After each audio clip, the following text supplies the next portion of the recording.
Bueno, muy bien. Gloria a Jesús. Le damos toda la gloria, le damos toda la honra, le extendemos y le expresamos toda la alabanza a nuestro Señor Yahushua, el único merecedor de tal nivel de rendición en un mundo, insisto, tan inmoral, en donde de manera consciente o de manera inconsciente le vivimos rindiendo pleitesía, culto, adoración, a tanto palo podrido, a tanta roca hueca, que me parece sustantivo comenzar entronando el único nombre digno de ser entronado, el único nombre digno de ser adorado, porque, porque solo Él tiene los méritos suficientes como para poder ser objeto de plena y absoluta rendición y adoración. Su nombre es Yehoshua. El verbo de Dios encarnado,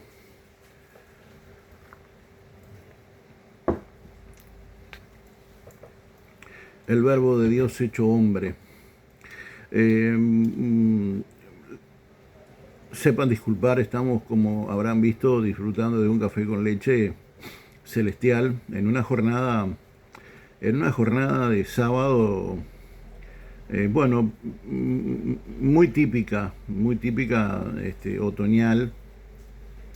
Me llama la atención que haya empezado a llover luego de haber pasado tanto tiempo. Pero bueno, entiendo que no todas las estaciones tienen obviamente las mismas particularidades, pero a veces dentro de las mismas estaciones, en distintas temporadas, tienen alguna acentuación un poco más remarcada que otra. Este otoño es un otoño muy frío, es un otoño muy húmedo, pero es un otoño muy seco en materia de lluvias. Ha llovido muy poco, realmente ha llovido muy poco, a excepción de hoy. Hoy yo creo que este, lo hizo o lo está haciendo con todas las ganas, definitivamente con todas las ganas. Mi saludo fraterno a mis queridos y amados hermanos. El abrazo fraterno, la preciosa oportunidad que Dios una vez más dispone para poder encontrarnos y poder seguir siendo nutridos el uno del otro. Aportar desde nuestro humilde lugar un humilde granito de arena que, bueno, que permita a aquel que lo entienda, aquel que lo acepte, aquel que se sienta identificado para con nuestra persona, pero fundamentalmente para con el mensaje que Dios nos ha dado, ¿no? Yo siempre insisto en que a veces la iglesia de una manera muy equivocada, hace una exhortación casi que, ¿verdad?, a la unidad casi unicelular, ¿verdad?, de ese bien mayor llamado Iglesia de Jesucristo, cuando en realidad hay denominaciones, no por ser despectivo, no por ser peyorativo, no por ser agresivo, pero yo no veo que en ningún momento Dios nos inste, nos mande a unirnos entre todas las congregaciones, porque por una muy sencilla razón, y es que no todo lo que brilla es oro, y hay denominaciones de las que no solamente no hay que participar, sino de las que hay que salir huyendo. Por eso es muy delicado el tema de una expresión que tiene ribetes de santidad maravillosas, muy lindas, pero que están muy ajenas, entiendo, a la voluntad de Dios. La unidad que Dios pretende no es una unidad necesariamente de carácter físico, es una unidad de carácter espiritual. Cuando la iglesia de Yehoshua, sea la denominación que sea, tiene por Señor, ¿verdad?, al Espíritu Santo, tiene por guía al Espíritu de Dios. Cuando el Espíritu Santo se mueve en esa congregación, y lo va a hacer de una forma particular, porque cada denominación tiene sus propias particularidades, porque cada denominación tiene un liderazgo que es distinto, ¿verdad? No se necesita ser una lumbrera para poder entender de que no todos los seres humanos somos iguales y por tanto los líderes no tenemos por qué ser iguales. De hecho, la mayoría tenemos caminos distintos, pero el objetivo, y es aquí en donde está el detalle interesante a seguir, el objetivo final siempre tiene que ser Yehoshua, sí, solo sí. Yo recuerdo, y lo he dicho hasta el cansancio, que me parece una figura muy representativa, muy emblemática, muy práctica, de cuál es el objetivo personal, de cuál es el objetivo denominacional, de cuál es el objetivo de cada congregación y de cada miembro de. Y es la de mirar a Jesús, ¿verdad? Pedro, en medio de un clima adverso, en medio de un clima complejo, en medio de una tormenta, como tantas veces la vida nos presenta, en donde Dios quería revelarse en medio de una condición espiritual contraria, en donde definitivamente también Dios estaba señalando y dejando en evidencia las grietas espirituales que padecía el liderazgo. Y yo creo que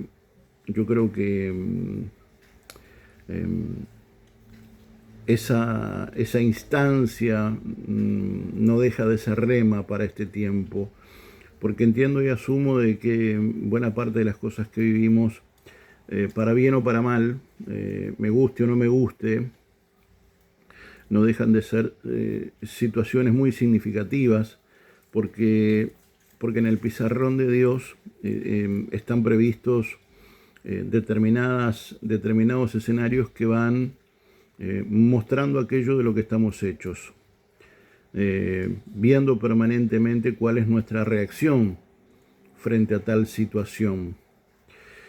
Y me parece así muy triste, y hasta te diría que hasta bastante cobarde, ¿verdad?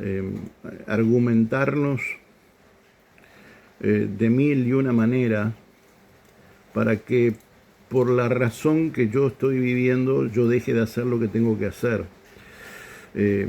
Y yo estoy convencido de que una vez más esta oportunidad que Dios nos pone delante, este pizarrón llamado vida, esta nueva oportunidad que Dios nos pone delante, no es ni más ni menos que la oportunidad de volver a correr la carrera exactamente en el mismo punto en donde nos vimos detenidos, nos vimos fracturados, nos vimos fisurados, nos vimos prisioneros del error, lo cual nos llevó a tomar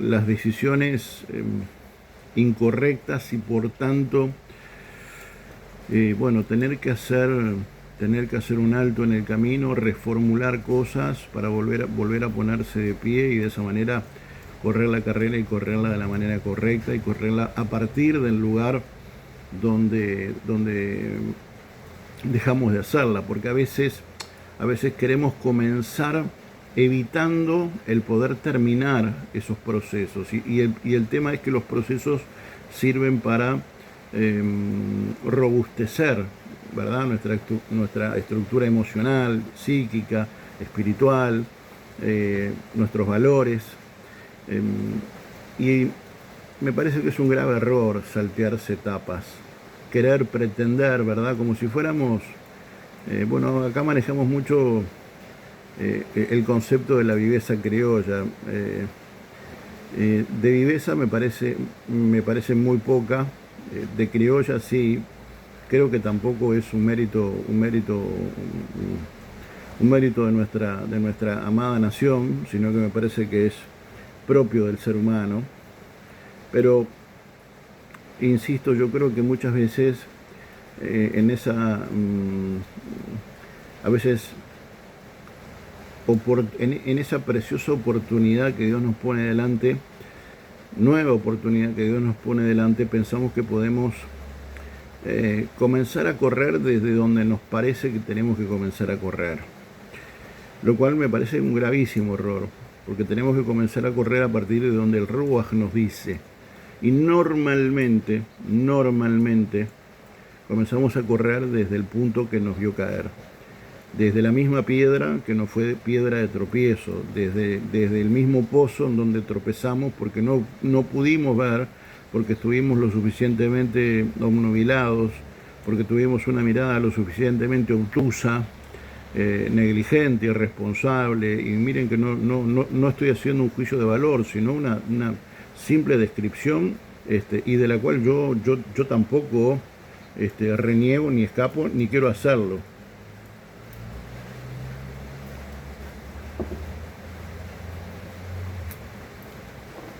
Porque si no, estaría siendo parte de ese liderazgo responsable del cual tenemos que hacer el mayor esfuerzo por evitar serlo y el evitar ser parte de.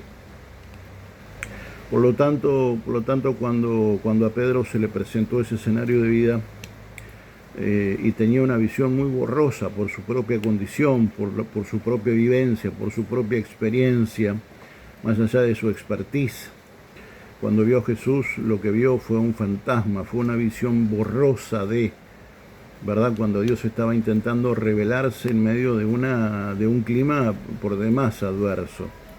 No fue fácil, y es que Dios muchas veces forma el carácter en los contextos más difíciles. Es que allí es en donde, hay expresiones que se manejan mucho en este país tan futbolero, ¿no? Por ejemplo, como en la cancha se ven los pingos. Y sí, es una expresión coloquial, creo yo que muy acertada, ¿verdad? Pero por sobre todas las cosas absolutamente prácticas,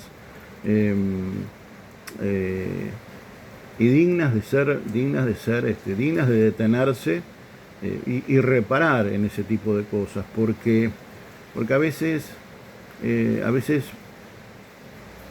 se me ocurre que algunos de nosotros hubiéramos preferido, ¿verdad?, que la tormenta se calmara, ¿no? Que las aguas se apaciguaran, poder volver a la orilla y allí sí encontrarse con el maestro. Pero resulta que el maestro quería revelarse en medio de una situación tormentosa, tempestuosa, difícil, adversa, contraria,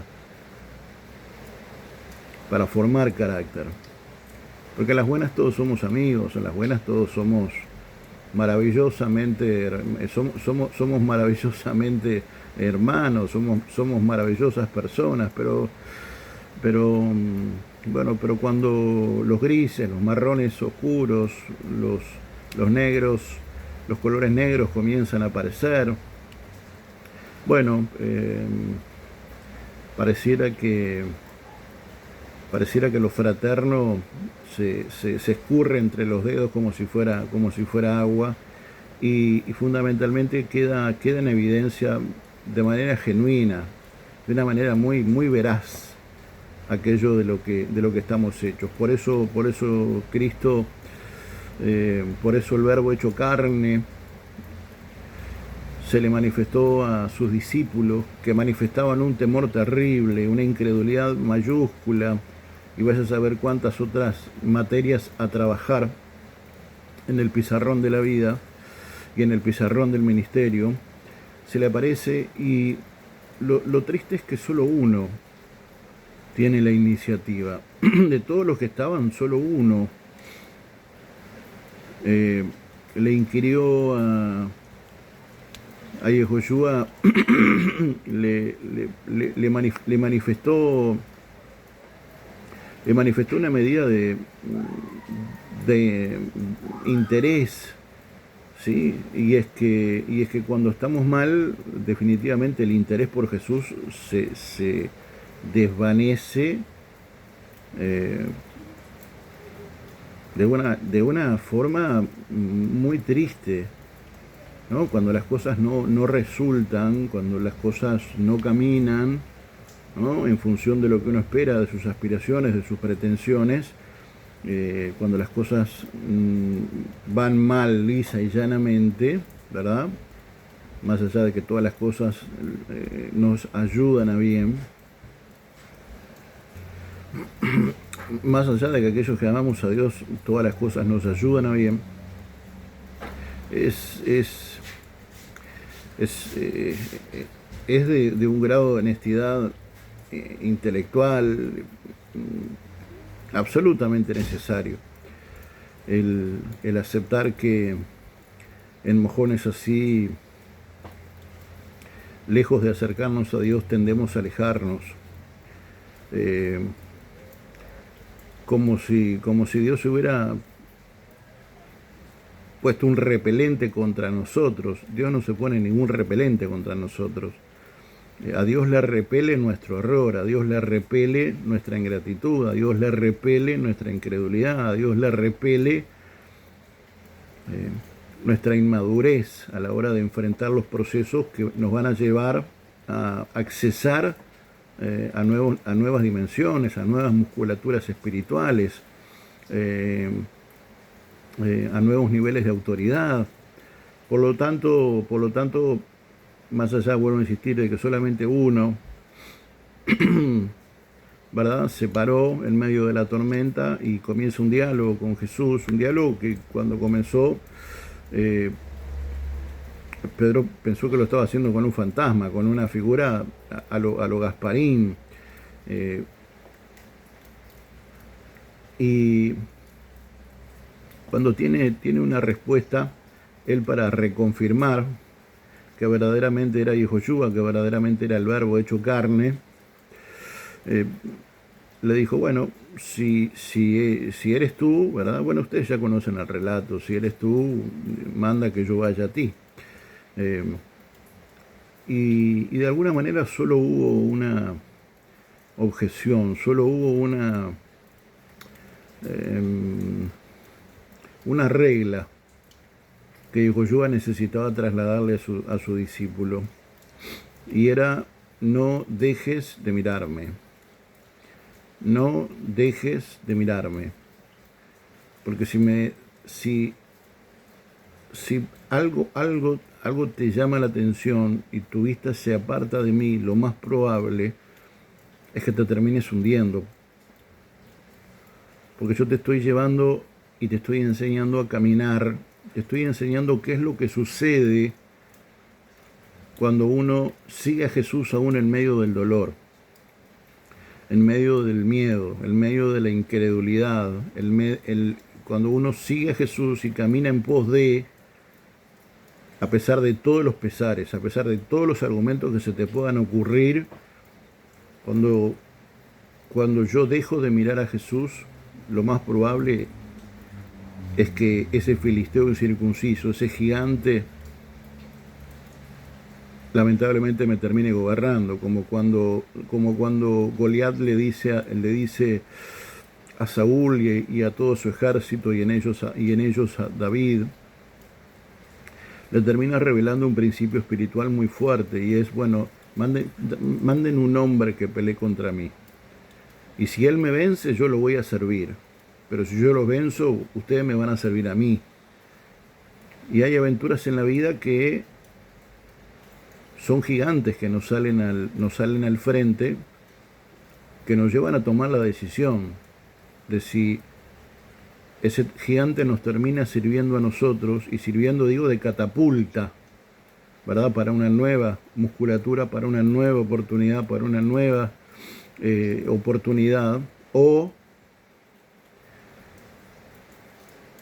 decidimos mirar al piso en vez de mirar a Jesús, y terminamos sirviendo a ese filisteo incircunciso. Llámale miedo, llámale incredulidad, llámale dolor, llámale depresión, llámale lo que vos quieras. Pero el problema es que lo terminamos sirviendo. Por eso la única exhortación que Jesús le hizo fue: no dejes de mirarme, no dejes de mirarme. Y lo primero que yo quiero decirte es: no dejes de mirar a Jesús. Yo sé lo que son tiempos complejos, sé lo que es vivir en una situación como todos ustedes, ¿verdad? Tampoco estoy haciendo una apología del dolor, ni, nada, ni quiero darle lugar a la conmiseración en ningún sentido, pero lo que quiero decir es que uno también ha atravesado situaciones un poco patológicas, ha atravesado mojones que generaron una medida de dolor sustantiva, ha atravesado valles eh, interesantes a la hora de ser atravesados. Por lo tanto, quiero alentarte en este comienzo a que vos puedas entender que la única manera de seguir adelante y de vivir una vida conforme al corazón de Dios es la de caminar siempre mirando a Jesús. Siempre mirando a Jesús. Porque el día que dejemos de mirar a Jesús, lamentablemente aquello que nos privó de mirar a Jesús, ponerle el nombre que quieras, aquello que nos sacó la mirada del verbo hecho carne, hecho hombre, vamos a terminar sirviendo a esa adversidad, a esa animosidad, a esa influencia, a ese demonio. Lo vamos a terminar sirviendo y lo vamos a terminar perpetuando, y el problema es que si no lo corregimos en algún momento lo vamos a terminar heredando. Por lo tanto, quiero animarte, y definitivamente necesito animarme como una aventura de todos los días a mirar a Jesús en medio de la tormenta que nos toque vivir. Seguimos avanzando, volvemos a insistir en ese marco mayor, ¿no? En donde Dios, yo creo que está dejando en evidencia no solamente nuestra condición personal, sino, quisiera terminar de redondear el tema de la unidad. Yo tengo la clara percepción de que Dios no nos manda a unirnos con todo el mundo. Nadie dice que nos tenemos que unir con todo el mundo, por más que tengan rótulos cristianos, por más que tengan personería jurídica, por más que sean una institución y una formalidad arraigada desde hace 50 años.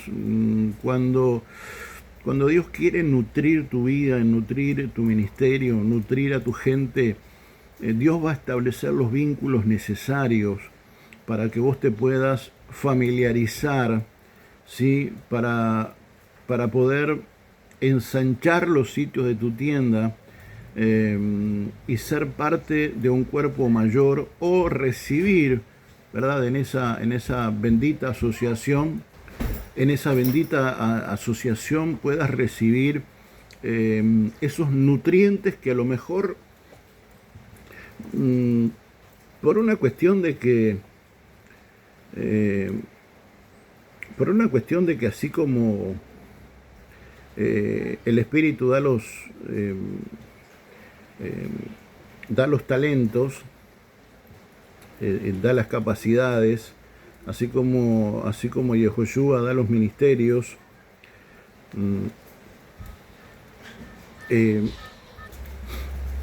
y el Padre es quien establece las asignaciones, las comisiones. Entiendo que hay algunos mojones en donde Dios establece afinidades, amistades divinas, vínculos divinos que van, cuando hay una dirección sensible del Espíritu Santo en nuestra vida, Dios va alineando cielo y tierra para que podamos unirnos con determinadas personas, con determinados ministerios, con determinados cuerpos,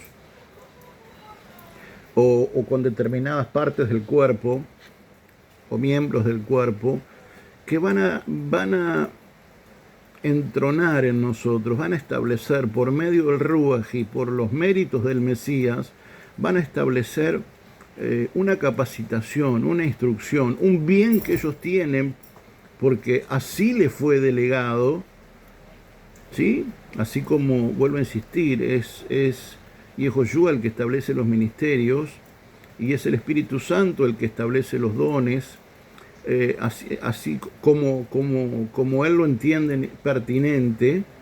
Bueno, hay dones y hay capacidades que yo no las tengo, pero probablemente vos las tengas, y tal vez Dios en esa virtud de que la gloria postrera sea mayor que la primera, fundamentalmente, de más está decir que cuando encuentra en nosotros la voluntad de que así sea, y la voluntad solo sí pasa cuando hay un nivel de obediencia acorde, cuando hay un nivel de obediencia sujeto a ese principio. Cuando esas cosas pasan, el cielo establece amistades divinas, vínculos fraternos de carácter divino, y que te van a nutrir a vos, a tus hermanos, a tus vínculos, de una capacidad que no te ha sido dada al principio, pero Dios, por esa cuestión de al que llama capacita, en función de tu crecimiento, te va llevando a asociarte a determinados miembros del cuerpo que tienen otras virtudes, otras capacidades, otros talentos, por los méritos del Mesías y por obra del Espíritu de Dios, van a ser trasladados. Bueno, les pido perdón si se escuchó algún grito, lo que pasa es que vuelvo a insistir. ¿Qué hora es? Ya no sé ni en qué hora andamos. Casi tarde de lluvia, no hay mucho por hacer afuera, por lo tanto estamos todos acá, y eso hace que algunos excesos, algunos gritos en esos vínculos de hermano se manifiesten de una manera estridente. Pido perdón si se escuchó algún grito, confío en que no vuelva a suceder. Pero les decía que Dios, cuando encuentra un cuerpo, llámese un ministro o llámese una congregación,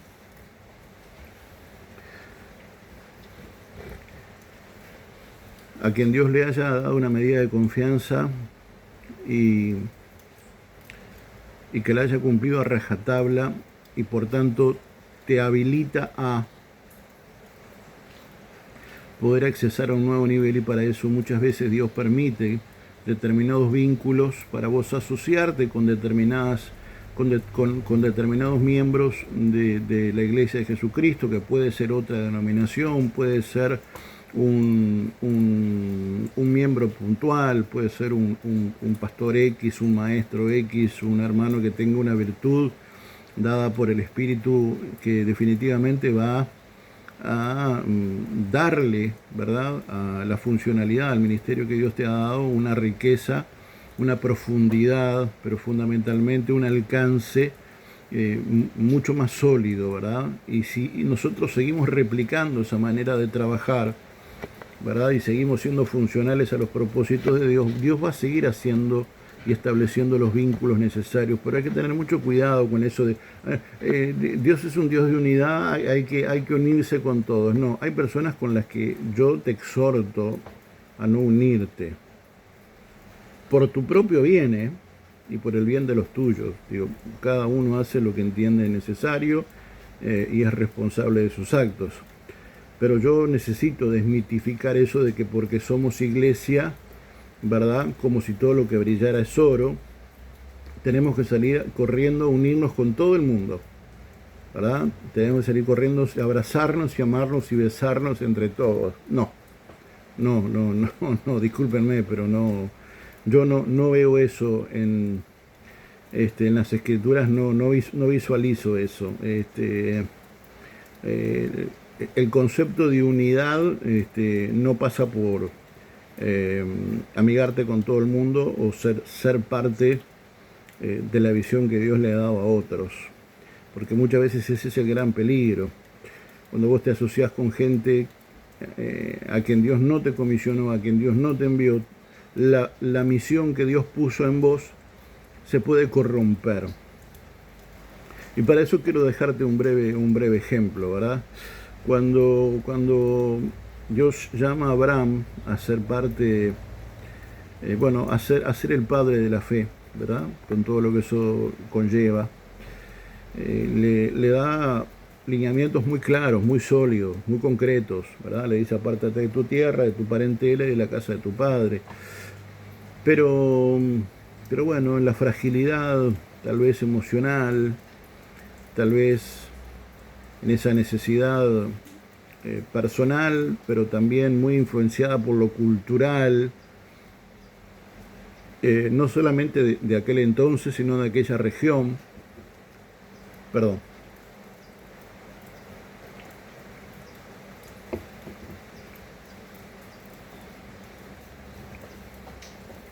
No nos olvidemos que aquella sociedad sí era una sociedad muy patriarcal.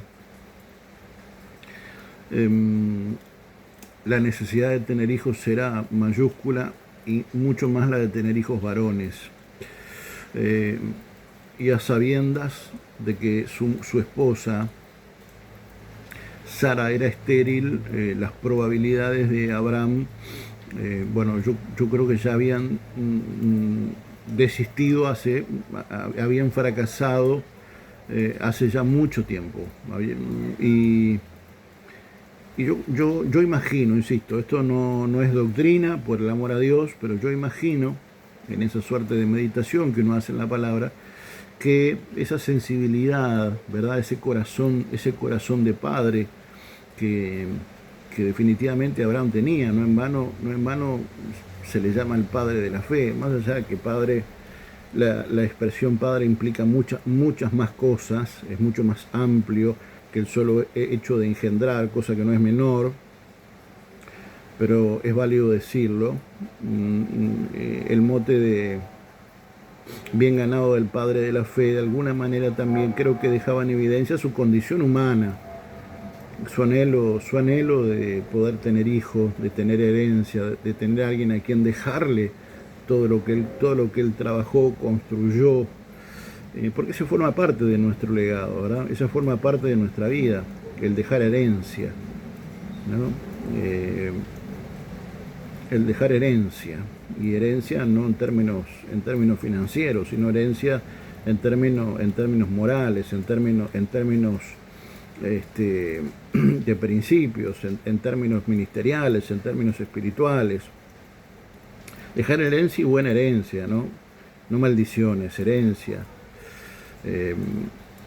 Y si bien debo reconocer que muchas veces la herencia puede llegar a implicar maldiciones, bueno, yo creo que a sabiendas de sería bueno que podamos trabajar en dejar herencia, no maldiciones. Y yo creo que vuelvo a insistir, conmovido Abraham, ¿verdad?, en ese anhelo, en ese deseo casi visceral de ser padre y de no poder serlo, y de saber que no podía serlo desde el punto de vista racional, lógico, ¿verdad?, hasta científico, hasta médico, no había manera, ¿verdad?, porque ya se sabía que Sara era estéril. Era inviable, ¿verdad?, dentro del marco y de la formalidad que habían establecido ese hombre y esa mujer, era inviable poder tener familia. Por lo tanto, asumo que él asumió un rol paternal sobre la figura de su sobrino, Lot, lo trajo consigo. El problema es que tus razones, mis razones,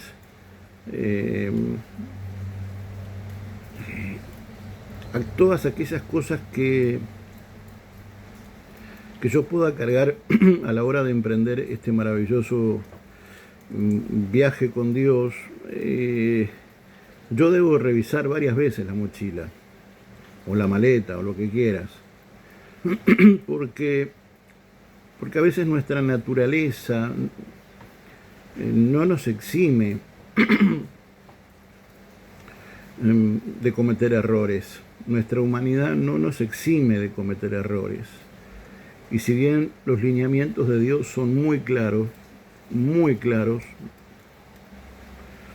como lo fue con Abraham, fue muy claro. Bueno, en la mochila Abraham puso sentimientos, puso emociones, puso su necesidad de... Y el problema es que cuando uno emprende una aventura con Dios, uno tiene que poner en la mochila lo que Dios quiere que uno ponga, no lo que yo creo que voy a llegar a necesitar, no lo que a mí me parece, no lo que yo necesitaría para sentirme mejor, porque claro, me voy, no sé, ponele, ¿no? A mí no me gusta acampar de ninguna manera, a mí déjame en casa tranquilo, ¿verdad? Eso de las carpas y en todo caso una cabaña, pero soy muy citadino y esas aventuras al aire libre, yo les escapo. Imagínate que, bueno, Dios te llama, ¿verdad?, a un peregrinar en fin, las sierras, ¿verdad?, donde vas a tener que llevar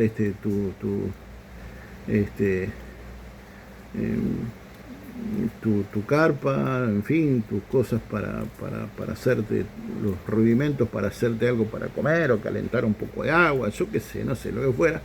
No, voy a decir, bueno, voy a llevar un colchoncito inflable, es un ejemplo esto, ¿verdad? Es un vano ejemplo, pero bueno, creo que puede llegar a ser eficaz. Me voy a llevar el colchoncito inflable, ¿no? Porque así duermo un poquito más cómodo, porque ya estoy un poco viejito y ya dormir en el duro piso, ¿verdad?, o en la dura tierra, ya no estoy para estos trotes. Entonces me voy a llevar mi colchoncito inflable, ¿no? Y resulta que cuando llegas y empezás a armar la carpa y vos te llevás lo que vos pensás que tenés que llevarte, resulta que Dios te dijo que no llevaras un colchón porque a donde vas no hay corriente. Y soplarlo a pulmón no se va a inflar tan fácil. Vas a dejar la vida en ese colchón.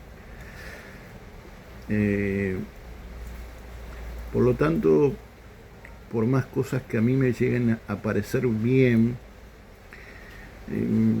no necesariamente, o yo tengo que ser muy celoso de preguntarle a Dios qué es lo que cargo en la mochila a la hora de este maravilloso peregrinar con Dios. En este peregrinar con mi familia, con mis afectos, con mis hermanos, en este peregrinar divino, yo tengo que preguntarle al Ruas qué es lo que Él quiere que lleve en esta mochila de vida, ¿no? Porque yo vuelvo a insistir, puedo darle una cantidad de argumentos maravillosos a Dios, todos muy encomiables, todos muy loables, pero Dios me va a decir, mira, yo soy Dios y me gusta decir las cosas una sola vez, no quiero repetirlas. Y si lo hago es por pura gracia, es por pura misericordia, es por los méritos del Mesías, no lo hago por otra cosa. Pero me parece que si alguien entiende que yo soy Dios, no necesito decirlo 2 veces. Bueno, pero nosotros los mortales necesitamos que Dios nos lo diga 2, 3, 4, 5, 10 veces. Por eso somos expertos, campeones mundiales, campeones olímpicos, campeones mundiales, el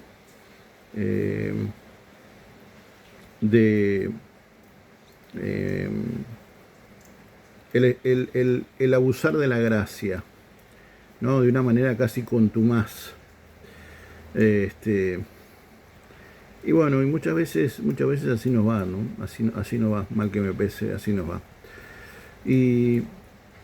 ¿Y qué era lo que pasaba? Dios sabía por qué no tenía por qué llevar que no tenía que llevar en la mochila, lo sabía. Pero Abraham en su emocionalidad no. En su necesidad emocional, en su necesidad psíquica, en su necesidad cultural, no pudo ver, no pudo entender o no pesó demasiado esa orden de parte de Dios. No pensó que fuera a ser tan serio. Y vos sabés que era mortalmente serio, ¿no? Era mortalmente serio. Porque en el corazón de Abraham siempre estuvo la dirección de Dios. Siempre estuvo la dirección de Dios. No importa si Dios lo llevaba al desierto, a las más verdes y ricas praderas, al más opulento lugar, más fértil, más fructífero. A Abraham no le importaba nada más que seguir los lineamientos y la dirección del Padre.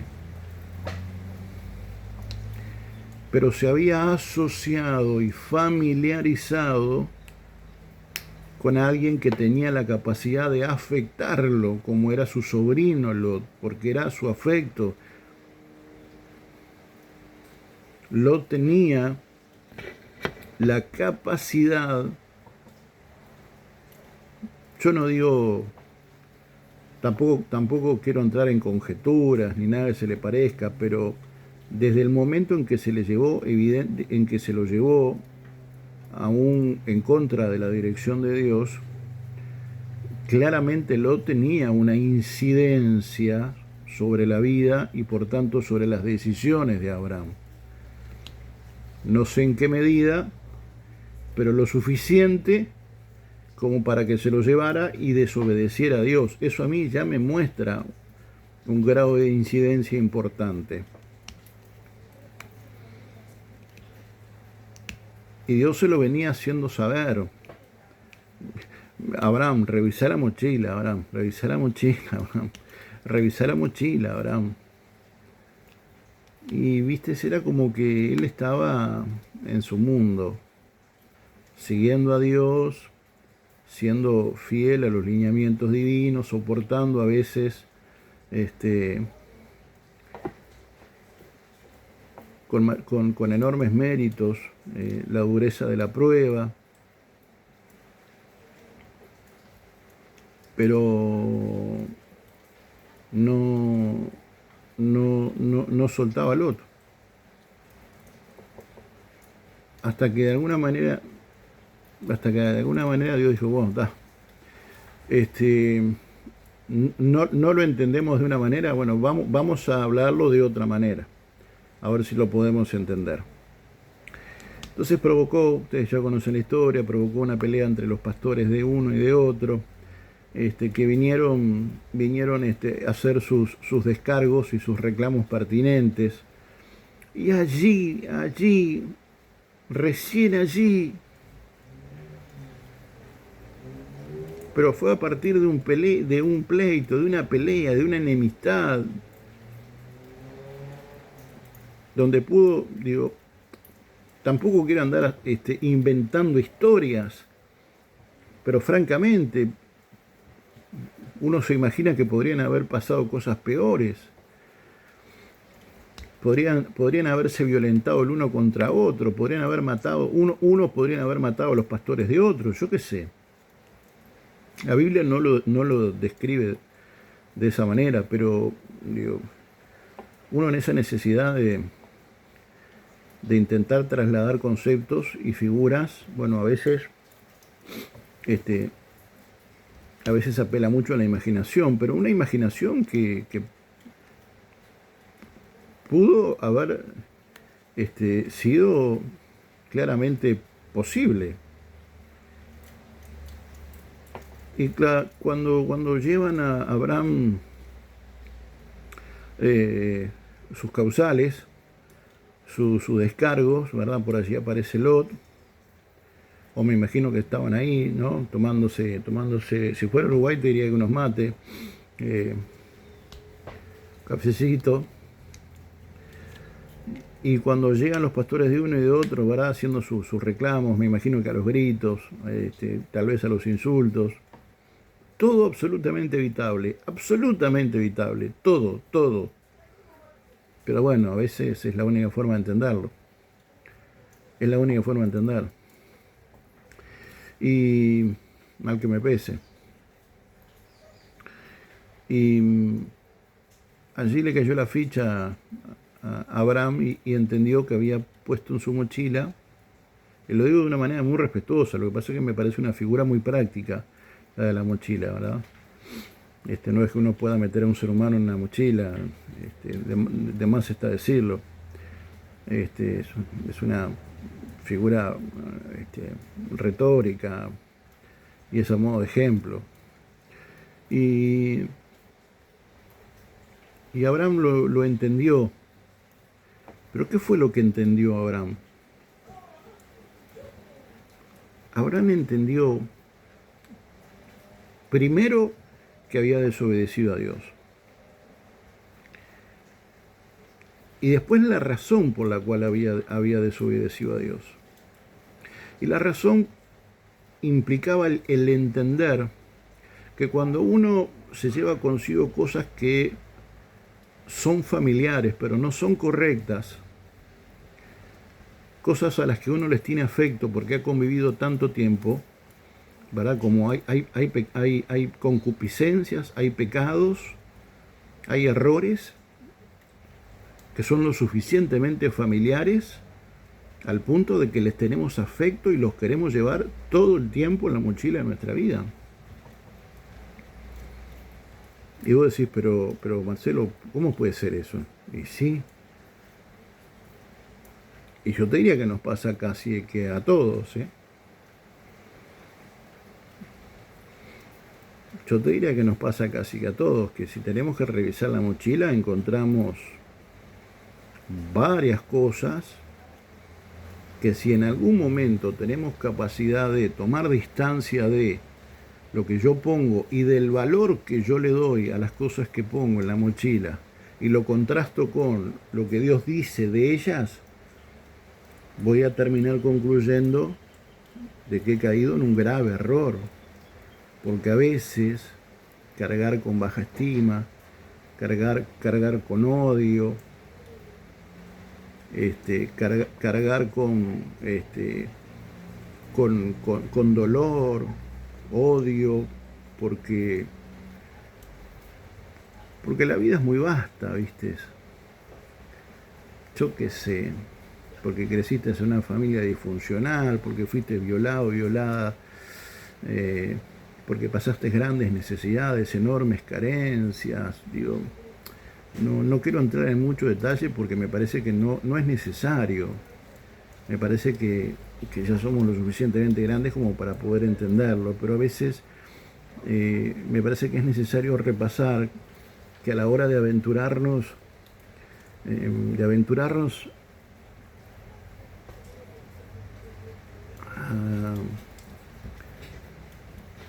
a ir de aventuras con Dios, metemos cosas que no van y que son lo suficientemente familiares para nosotros y le hemos dado un valor afectivo, aunque sea patológico. Aunque sea patológico.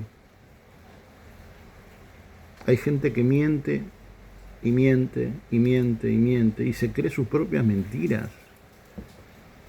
Hay gente que miente tanto que hasta se miente a sí mismo y se lo cree.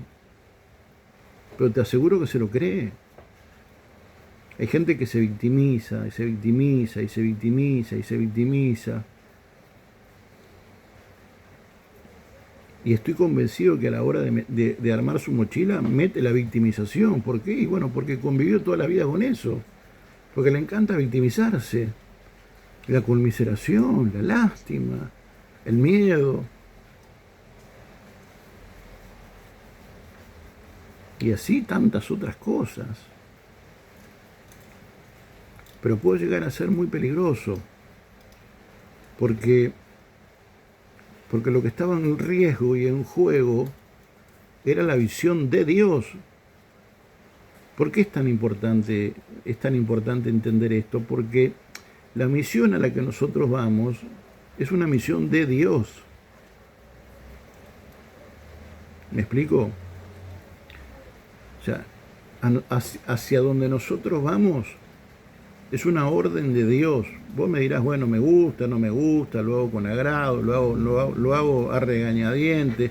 Es una orden divina. Lo ideal es que uno pueda tener una relación con el Eterno en donde uno tome y acepte como propia la comisión que Dios le ha dado, que en realidad no es nuestra, es de Él, solo que nos la delegó a nosotros. Por eso te digo, la comisión que Dios le dio a Abraham no era de Abraham, era de Dios. Se la dio a Abraham, porque encontró en Abraham una medida de virtud, lo suficientemente importante como para delegársela.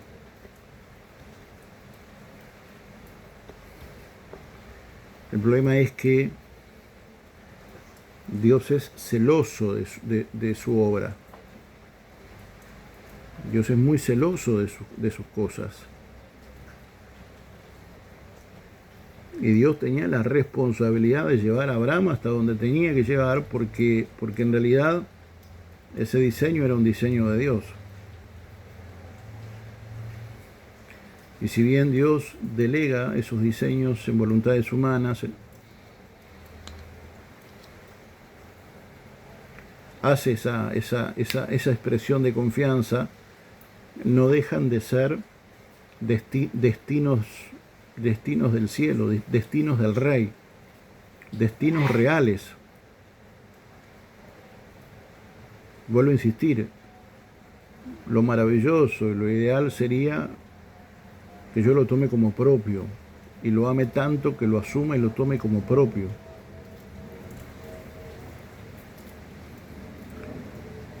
Y Dios quiera que así sea.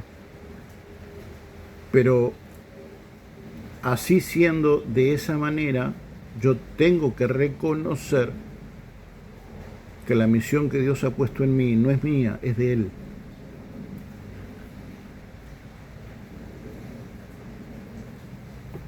Me explico, es de Él. Y Él tiene, en su infinita gracia, en su infinita misericordia, Él nos hace saber de todas las maneras posibles cuando algo atenta contra su diseño. Y ese diseño implica no solamente el inicio, sino el final de lo que Dios puso en nosotros. ¿Y por qué Dios se lo tuvo que hacer saber a Abraham de esa manera? Y bueno, porque no lo entendió de la otra manera. Y bueno, a veces no entendemos por las buenas y tenemos que entender por las malas. Lo importante es entenderlo, porque hay familiaridades en la vida que Dios ya lo sabe, que si uno no toma distancia por ese grado de familiaridad que pueden llegar a condicionar de una manera muy dolorosa el destino profético del cual Dios nos ha embarazado.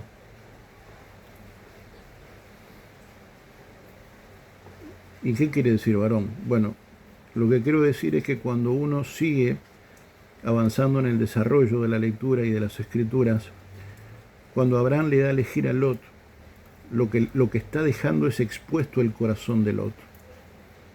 Lo que está dejando en evidencia son sus verdaderas intenciones. Era lo que verdaderamente gobernaba su corazón y por tanto era su objetivo de vida. Dios le tenía que hacer ver a Abraham, tal vez de la manera más dura, que la visión que tenía Lot era diametralmente opuesta de la que Abraham tenía, y que si Abraham no se sacaba a Lot de arriba, podía llegar en algún momento a influenciar de tal manera que distorsionara los planes proféticos de Dios en Abraham. Hay familiaridades que ya no deben de estar presentes.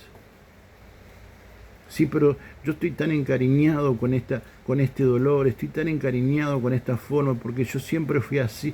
Bueno, hay que preguntarle a Dios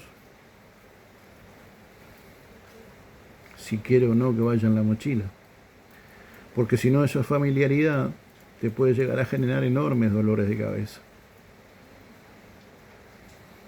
Vuelvo a insistir, Dios tenía que enseñarle a Abraham, como Dios nos quiere enseñar a nosotros, el porqué de algunas cosas que pasan. Y Dios le tuvo que enseñar de una manera dolorosa a Abraham, porque era necesario deshacerse de Lot. Por más sobrino que fuera, por más chico que fuera, por más vulnerable que pareciera, todo lo que vos quieras. Porque a la hora de argumentar delante de Dios, te aseguro que somos todos eruditos. Pero no es suficiente, no alcanza.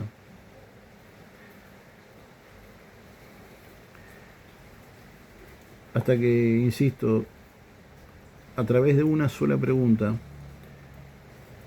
Abraham deja en evidencia lo que había en el corazón de Lot. Cuando le dice, bueno, mirá, ¿verdad? Suben a lo alto de una montaña y así tienen una mirada mucho más general, más ancha, más amplia de los terrenos circundantes y le dice, bueno, mirá, Abraham, Lot, vamos a hacer una cosa. Entiendo que, bueno, vos ya estás grande, nos tenemos que separar, bla, bla, bla. Elegí la tierra que vos quieras. Te doy hasta esa ventaja, Lot.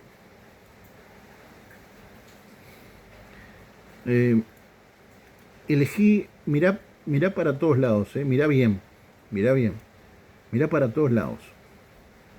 Y elegí la tierra que mejor te parezca.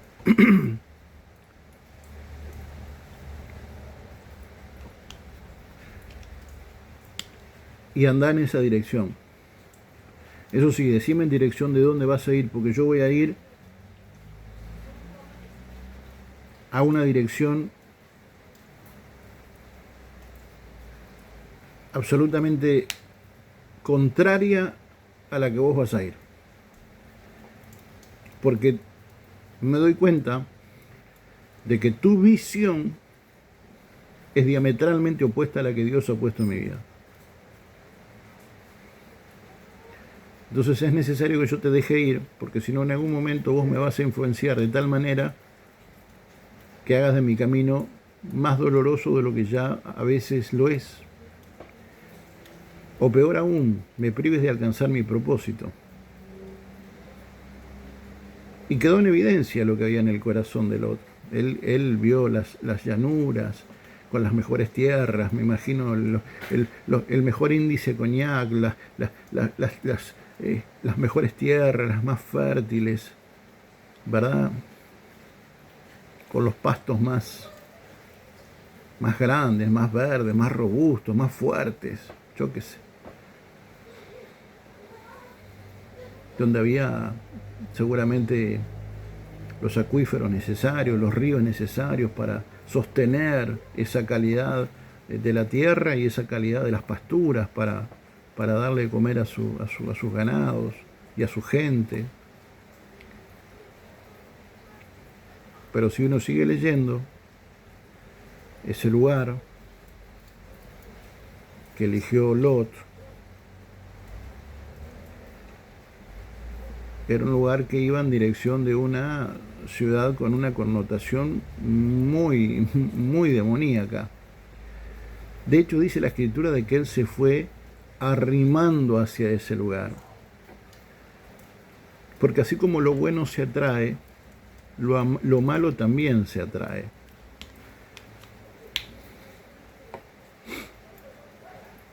Y la llanura que eligió Lot, ¿saben en dirección de dónde iba? En dirección de Sodoma y Gomorra. Ni más ni menos. ¿Saben lo que llevaba Abraham en la mochila sin saberlo? Llevaba Sodoma y Gomorra. Porque eso era lo que había en el corazón de Lot. Ay, varón, pero ¿cómo va a decir eso de un joven que se quedó sin padre? Bueno, ¿por qué creen que hay que preguntarle a Dios? porque Dios sabe mucho más y mucho más profundo de lo que yo pueda llegar a imaginar.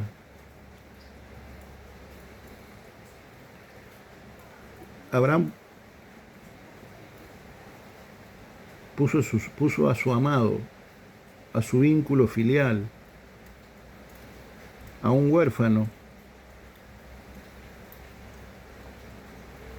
al hijo que a lo mejor siempre soñó. Sin embargo, Dios lo que vio fue Sodoma y Gomorra, que estaba metiendo en la mochila Sodoma y Gomorra.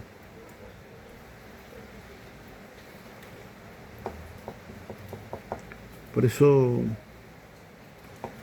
en este inicio de esta nueva enseñanza, que siempre está en el marco de un perfume que agrade al corazón de Dios, del funcionar como un adorador y en espíritu y en verdad, con el de ser un hombre que trae la presencia de Dios, que porta la presencia.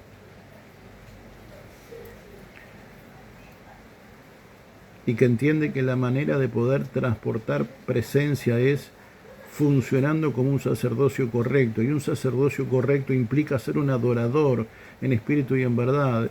Implica ser un hombre o una mujer que entiende de diseños divinos y de diseños eternos. Una enseñanza que está enmarcada en una orden de Dios de poder restaurar un tabernáculo, un diseño divino que no solamente está caído, sino que está en ruinas. Bueno, así está la iglesia de Jesucristo en Uruguay. Así está la adoración de la iglesia de Jesucristo en Uruguay. Así está el sacerdocio de la iglesia de Jesucristo en Uruguay. En términos generales, ¿no? Hay hombres y mujeres que han encontrado ese perfume, esa llave de la cual muchas veces hablamos, que ha podido discernir porque ha pasado el tiempo suficiente y necesario con el Espíritu para que le iluminara, le revelara y le iluminara cuál es el instrumento de su vida y cómo interpretarlo para que suene grato al oído de Dios y Dios decida descender y morar en medio de su pueblo. Cosa que no pasa en la mayoría de los lugares. Pero yo creo que Dios ama lo suficientemente Uruguay como para darnos la preciosa oportunidad de ser hombres que transportan presencia, pero no en carros nuevos, sino en los hombros de los sacerdotes. Porque la presencia se carga en los lomos y en los lomos de los sacerdotes. Pero hoy no hay lomos y el sacerdocio es un sacerdocio obsoleto, ineficaz, corrupto, negligente.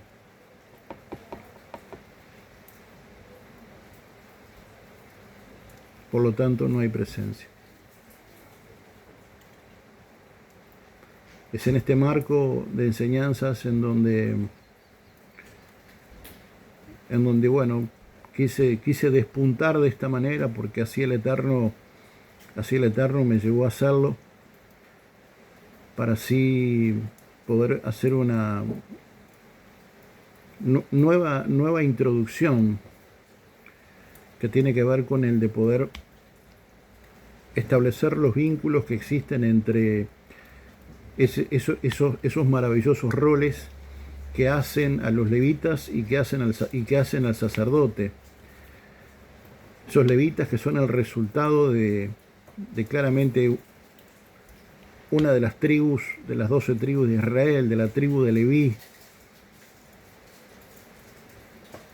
el tercer hijo de Jacob y de Lea, si mal no recuerdo, y que fue una tribu que fue apartada para ocuparse de elementos santos. Fue una tribu apartada, señalada, escogida para llevar adelante un ejercicio ministerial que implicaba un grado de santidad máximo,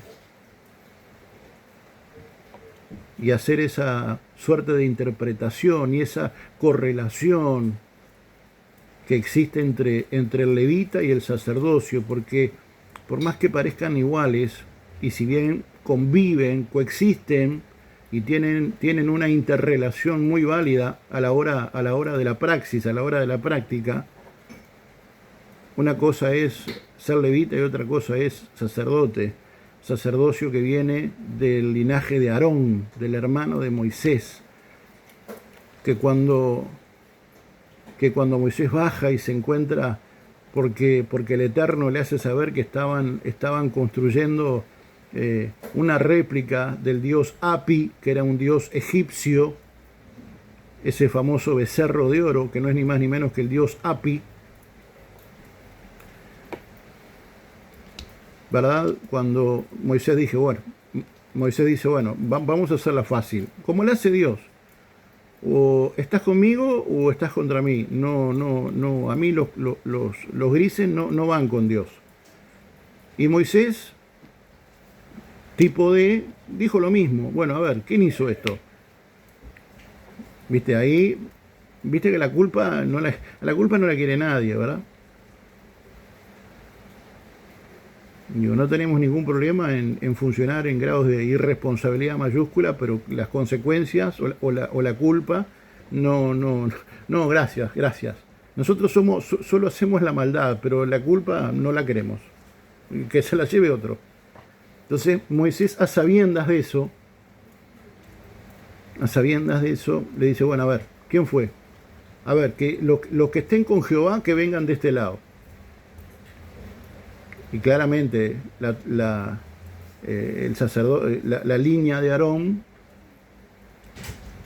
se pasó del lado de Moisés, y por eso le fue, por eso y bueno, por otras virtudes, le fue delegado a Aarón, ¿verdad?, el ejercicio y a su heredad el ejercicio del sacerdocio, que vuelvo a insistir, tiene hilos de conexión, tiene funcionalidades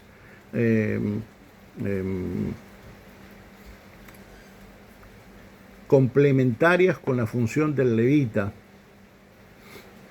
que vuelvo a insistir, son distintos pero son absolutamente complementarios, al punto de que cuando llega el momento de asignarle a cada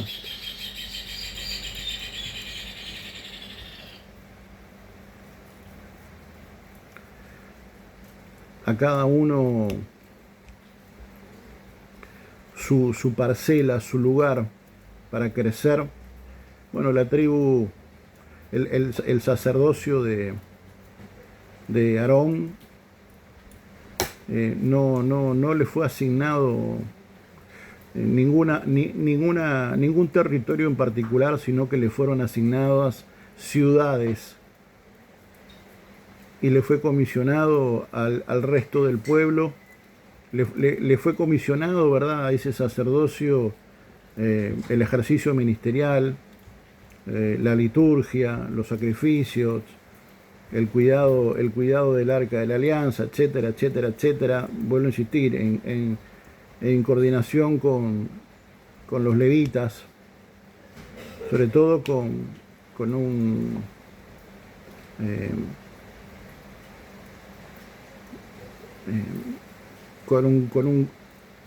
grupo particular de levitas, que eran los coatitas, ¿sí?, que eran aquellos que habían sido designados para encargarse de los utensilios divinos, de su transporte, de su manutención, de su cuidado, de su limpieza, de su vigilancia, etcétera, etcétera, etcétera.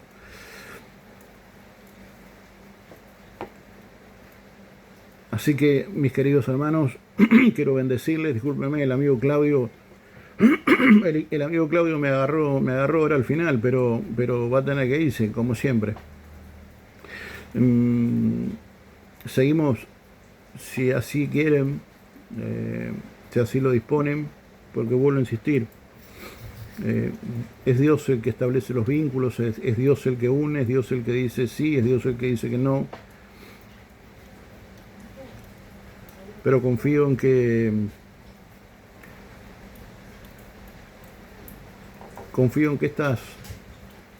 estas virtudes que Dios me ha permitido compartir, no por mérito mío, ¿no?, sino por mérito del Mesías, puedan llegar a ser relevantes, puedan ser significativas para mis efectos, para mis hermanos, y podamos ser funcionales al propósito eterno, que es la de levantar, por medio del Ruaj de Dios, por medio del Espíritu Santo, un sacerdocio, una generación de levitas, un sacerdocio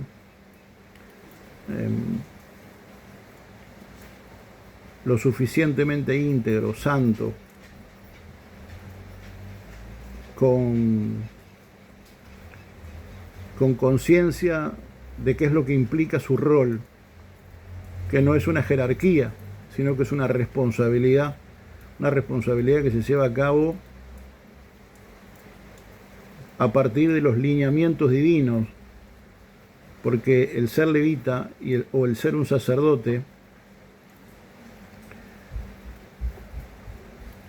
en ambos casos los niveles de santidad no eran interpretados por ellos, no eran establecidos por ellos, sino que eran establecidos por Hashem. Entonces, hasta la santidad es el resultado de diseño divino que uno tiene en esa familiaridad con el Espíritu que interpretar todos los días para poder ser un adorador en espíritu y en verdad, porque ese es el tipo de sacerdocio que Dios está buscando, un sacerdocio íntegro, que sepa cuál es su función, cuál es su rol, cómo llevarlo adelante para poder ser apto para que Dios lo elija, para poder ni más ni menos que transportar su presencia, que no se hace en carros nuevos, sino que se hace a través y a partir de los lomos, de la vivencia, de las experiencias, de las sonrisas y de los dolores, de un hombre que ha sabido interpretar de qué manera vivir su vida, y eso es una vida conforme al corazón de Dios. Mi más fraterno saludo, mi respeto para ti, para los tuyos. El Señor bendiga tu entrada, bendiga tu salida, bendiga tu salud física, tu salud mental, tu salud espiritual. Oramos por tus finanzas, oramos por cada ámbito y aspecto de tu vida, y que el bien de Dios repose sobre ti. Te bendigo, amada Iglesia del Eterno. Shalom.